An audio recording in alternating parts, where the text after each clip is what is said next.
Bismillahirrahmanirrahim. Assalamualaikum warahmatullahi wabarakatuh.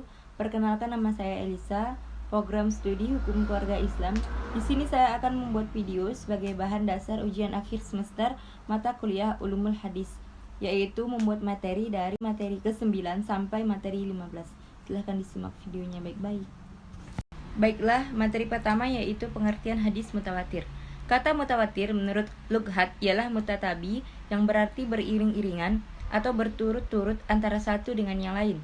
Hadis mutawatir merupakan hadis yang diriwayatkan oleh banyak orang dalam setiap generasi, sejak generasi sahabat sampai generasi akhir penulis kitab. Orang banyak tersebut layaknya mustahil untuk berbohong. Suatu hadis baru dikatakan hadis mutawatir bila hadis itu memenuhi 3 syarat. Yang pertama, hadis yang diriwayatkan setiap generasi, sejak generasi sahabat sampai generasi akhir penulis kitab. Orang banyak tersebut layaknya mustahil untuk berbohong. Suatu hadis baru dikatakan hadis mutawatir bila hadis itu memenuhi 3 syarat. Yang pertama, hadis yang diriwayatkan itu haruslah mengenai sesuatu dari Rasulullah yang dapat ditangkap oleh panca indera, seperti sikap dan perbuatan yang dapat dilihat dengan mata kepala, atau sabdanya yang dapat didengar dengan telinga. Kedua, para rawi orang-orang yang meriwayatkan hadis itu haruslah mengenai sesuatu dari Rasulullah yang dapat ditangkap oleh panca indera, seperti sikap dan perbuatan yang dapat dilihat dengan mata kepala, atau sabdanya yang dapat didengar dengan telinga. Kedua, para rawi orang-orang yang meriwayatkan hadis itu haruslah mencapai jumlah yang menurut kebiasaan adat mustahil mereka sepakat untuk berbohong. Tentang berapa jumlah minimal para rawi tersebut terdapat perbedaan pendapat di kalangan para ulama. Sebagian menetapkan 12 orang rawi, sebagian yang lain menetapkan 20, 40, dan 70 orang rawi. Ketiga, jumlah rawi dalam setiap tingkatan tidak boleh kurang dari jumlah minimal seperti yang ditetapkan pada syarat kedua. Yang kedua, pengertian hadis mansyur. Hadis mansyur adalah hadis yang diriwayatkan oleh 3 orang atau lebih, serta belum mencapai derajat mutawatir. Hadis ini dinamakan masyhur karena telah tersebar luas di kalangan masyarakat. Ulama Hanafiyah mengatakan bahwa hadis masyhur menghasilkan ketenangan hati, dekat dengan keyakinan dan wajib diamalkan, akan tetapi bagi yang menolaknya tidak dikatakan kafir. Yang ketiga adalah pengertian hadis ahad. Al-ahad jamak dari ahad menurut bahasa al-wahid atau satu. Dengan demikian, kabar wahid adalah berita yang disampaikan oleh satu orang. Ada juga ulama yang mendefinisikan hadis ahad secara singkat, yakni hadis yang tidak memenuhi syarat-syarat hadis mutawatir. Hadis lain hadis mutawatir atau hadis yang sanadnya sah dan bersambung hingga sampai kepada sumbernya, Nabi, tetapi kandungannya memberikan pengertian zani dan tidak sampai kepada qat'i dan yakin. Abdul Wahab Kalab menyebutkan bahwa hadis ahad adalah hadis yang diriwayatkan oleh 1-2 orang atau sejumlah orang, tetapi jumlahnya tidak sampai kepada qat'i dan yakin. Abdul Wahab Kalab menyebutkan bahwa hadis ahad adalah hadis yang diriwayatkan oleh 1-2 orang atau sejumlah orang, tetapi jumlahnya tidak sampai kepada jumlah perawi hadis mutawatir.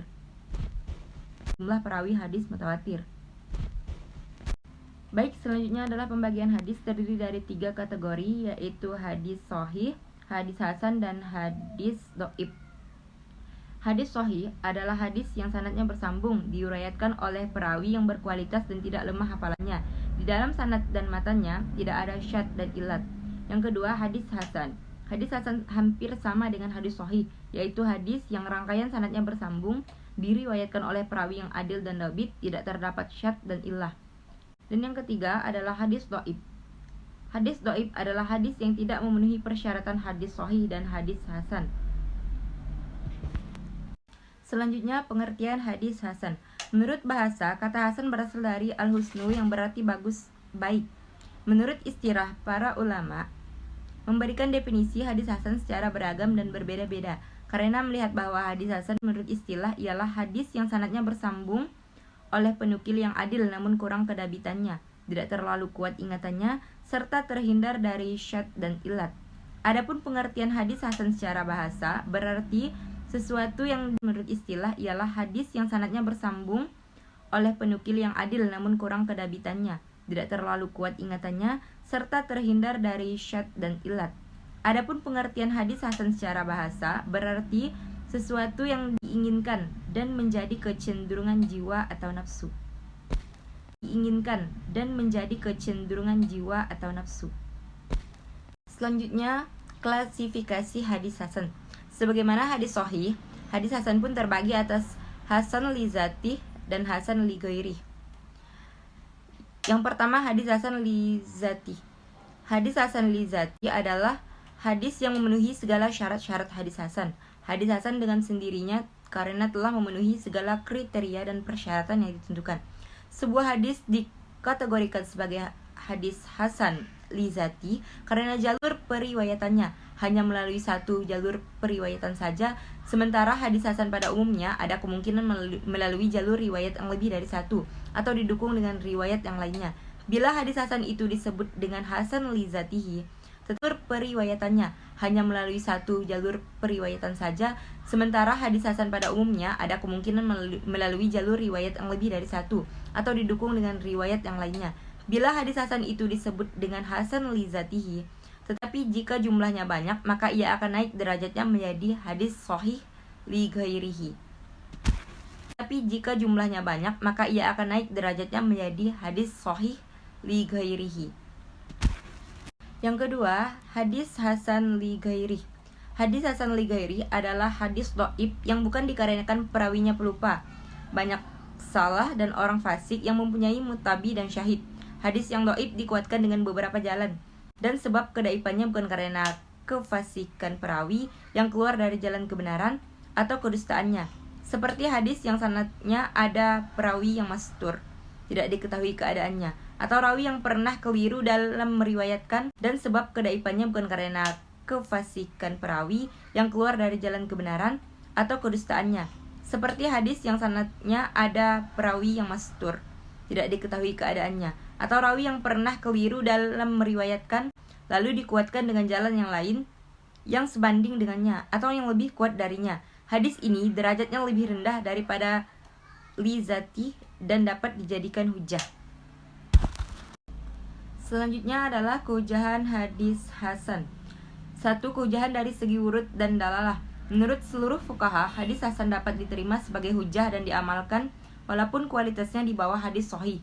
Dua, persamaan dan perbedaan kehujahan hadis sahih dan hasan. A. Persamaan kehujahan hadis sahih dan hasan. Sebagaimana hadis hasan, hadis sahih dapat dijadikan hujah untuk menetapkan syariat Islam, baik hadis itu ahad terlebih yang mutawatir. Mengenai kehujahan hadis sahih dan hasan. A. Persamaan kehujahan hadis sahih dan hasan. Sebagaimana hadis hasan, hadis sahih dapat dijadikan hujah untuk menetapkan syariat Islam, baik hadis itu ahad terlebih yang mutawatir. Mengenai kehujahan hadis sahih, di kalangan ulama tidak ada perbedaan tentang kekuatan hukumnya, terutama dalam menentukan halal atau haram. Perbedaan kehujahan hadis sahih dan hasan. Hukum hadis hasan dalam hal fungsinya sebagai hujah dan implementasinya adalah sama seperti hadis sahih, meskipun kualitasnya di bawah hadis sahih. Hanya saja jika terjadi pertentangan antara hadis sahih dengan hadis hasan, maka harus mendahulukan hadis sahih karena tingkat kualitas hadis hasan berada di bawah hadis sahih. Tingkatan hadis hasan berada di bawah hadis sahih dan di atas hadis dhaif. Tingkatan hadis hasan sama halnya dengan hadis sahih yang mempunyai berbagai macam tingkatan. Begitu pula halnya dengan hadis hasan, mempunyai beberapa tingkatan. Az-Zahabi telah membagi hadis hasan ke dalam dua tingkatan seraya berkata, yang pertama, tingkatan yang paling tinggi, Bahzu bin Hakim dari bapaknya dari kakeknya, Amru bin Syuaib dari bapaknya dari kakeknya Ibnu Ishaq. Az-Zahabi telah membagi hadis hasan ke dalam dua tingkatan seraya berkata, yang pertama, tingkatan yang paling tinggi, Bahzu bin Hakim dari bapaknya dari kakeknya, Amru bin Syuaib dari bapaknya dari kakeknya Ibnu Ishaq dari At-Taimi. Contoh-contoh seperti ini ada yang mengatakan sahih, hanya saja derajat kesahihannya paling rendah. B. Setelah itu merupakan sanad-sanad yang diperselisihkan kehasanan dan kedoif dari At-Taimi. Contoh-contoh seperti ini ada yang mengatakan sahih, hanya saja derajat kesahihannya paling rendah. B. Setelah itu merupakan sanad-sanad yang diperselisihkan kehasanan dan kedoifannya, seperti hadisnya Haris bin Abdullah, Ashim bin Dalamrah, Hajjah bin Arthah, dan semacamnya. Seperti hadisnya Haris bin Abdullah, Ashim bin Dalamrah, Hajjah bin Arthah, dan semacamnya. Selanjutnya adalah pengertian ilmu rijalul hadis. Kata rijal al-hadis berarti orang-orang di sekitar hadis atau orang-orang yang meriwayatkan hadis secara berkecimpung dengan hadis Nabi. Secara terminologis, ilmu ini didefinisikan dengan ilmu yang membahas tentang keadaan para periwayat hadis, baik dari kalangan sahabat, sahih, maupun generasi-generasi berikutnya. Ilmu rijal al-hadis adalah ilmu yang membahas al-ihwal dan sejarah para didefinisikan dengan ilmu yang membahas tentang keadaan para periwayat hadis, baik dari kalangan sahabat, sahih, maupun generasi-generasi berikutnya. Ilmu rijal al-hadis adalah ilmu yang membahas al-ihwal dan sejarah para perawi dari kalangan sahabat, tabi'in, dan atba' al-tabi'in. Ilmu ini sangat penting kedudukannya dalam lapangan ilmu hadis. Ilmu rijal al-hadis ini lahir bersama-sama dengan periwayatan hadis dalam Islam dan mengambil porsi khusus untuk mempelajari persoalan-persoalan di sekitar sanad. Selanjutnya adalah pengertian asbabul wurud. Secara etimologis, asbabul wurud merupakan susunan idhafah yang berasal dari kata asbab dan al-wurud.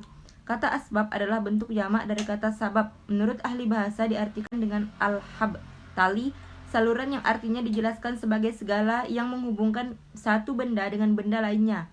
Sedangkan menurut istilah adalah segala sesuatu yang mengantarkan pada tujuan.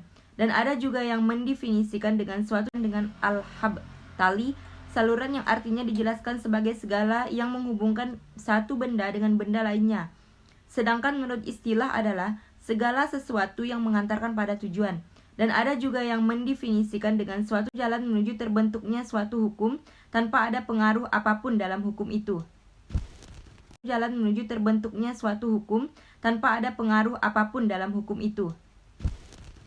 Macam-macam asbabul wurud. Menurut Imam As-Sayuti, asbabul wurud itu dapat dikategorikan menjadi 3, yaitu 1. Sebab yang berupa ayat Al-Quran. 2. Sebab yang berupa hadis itu sendiri. Yang ketiga, sebab yang berupa sesuatu yang berkaitan dengan para pendengar di kalangan sahabat. Adapun urgensi asbabul wurud, menurut Imam As-Sayuti antara lain untuk 1. Menentukan adanya taksis hadis yang bersifat umum. 2. Membatasi pengertian hadis yang masih mutlak.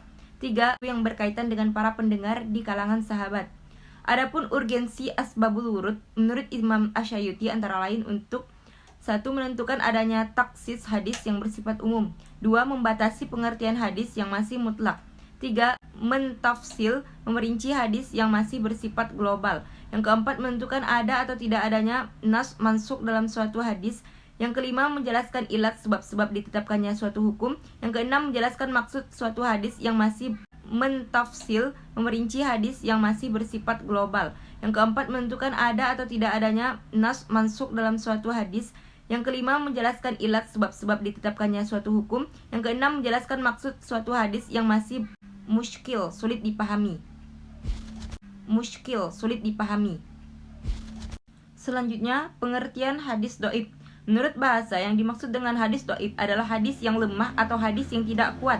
Adapun menurut istilah, yang dimaksud dengan hadis dhaif adalah hadis yang di dalamnya tidak didapati syarat hadis sahih dan tidak pula didapati syarat hadis hasan. Pembagian hadis dhaif terdiri dari mursal, mudhal, muqati, mudalas, mun'an, mudarib, syad, mungkar, matruk, dan maudhu. Selanjutnya adalah pengertian hadis mudhal. Kata mudhal menurut etimologi berarti sesuatu yang sulit dicari atau sesuatu yang sulit dipahami. Dan disebut hadis mudhal karena seolah-olah hadis itu menyulitkan sehingga orang yang meriwayatkannya tidak memperoleh manfaat. 1. Adapun pengertian hadis mudhal menurut terminologi adalah hadis yang dalam sanadnya terdapat 2 orang rawi atau lebih yang gugur secara beriring-iringan di bagian mana saja seperti sahabat kayaknya tidak memperoleh manfaat. 1. Adapun pengertian hadis mudhal menurut terminologi adalah hadis yang dalam sanadnya terdapat 2 orang rawi atau lebih yang gugur secara beriring-iringan di bagian mana saja seperti sahabat. dan tabi'in, atau tabi'in dan tabi'ut tabi'in, atau seterusnya. 2. Apabila rawi yang gugur terdapat di antara dua orang, kemudian seorang lagi gugur di tempat lain dalam sanad itu, maka hadis yang demikian ini tidak disebut hadis mudal, melainkan hadis muqatti dalam dua tempat. Ketiga, berdasarkan uraian di atas, maka yang termasuk dalam kategori hadis mudal yaitu semua hadis yang dalam sanadnya tidak disyaratkan mutasil, seperti hadis marfu, mauquf, dan maqtu. Sedangkan hadis munqati tidak mutasil, tidak termasuk dalam kategori hadis mudal. Selanjutnya, pengertian hadis munqati. Menurut bahasa, munqati berasal dari kata inqata yang artinya adalah terputus, sedangkan munqati adalah sesuatu yang terputus. Adapun pengertian hadis munqati menurut istilah, maka ada perbedaan pendapat di kalangan ulama ahli hadis. Sebagian ulama berpendapat bahwa hadis munqati adalah hadis yang di dalam sanadnya terdapat satu orang rawi yang gugur sebelum sahabat, di mana tempatnya dengan syarat munqati menurut istilah, maka ada perbedaan pendapat di kalangan ulama ahli hadis.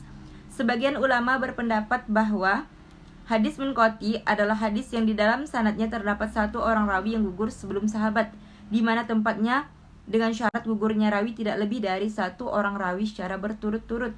Pendapat ini adalah pendapat yang paling unggul. Sebagian ulama hadis lainnya berpendapat bahwa hadis munqati adalah setiap hadis yang tidak sambung sanadnya. Ini merupakan pendapat dari Al-Khatib, Ibnu Abdul Bar, dan lainnya. Cukup sekian materi yang dapat saya sampaikan, kurang lebihnya saya mohon maaf. Billahi taufiq wal hidayah. Wassalamualaikum warahmatullahi wabarakatuh.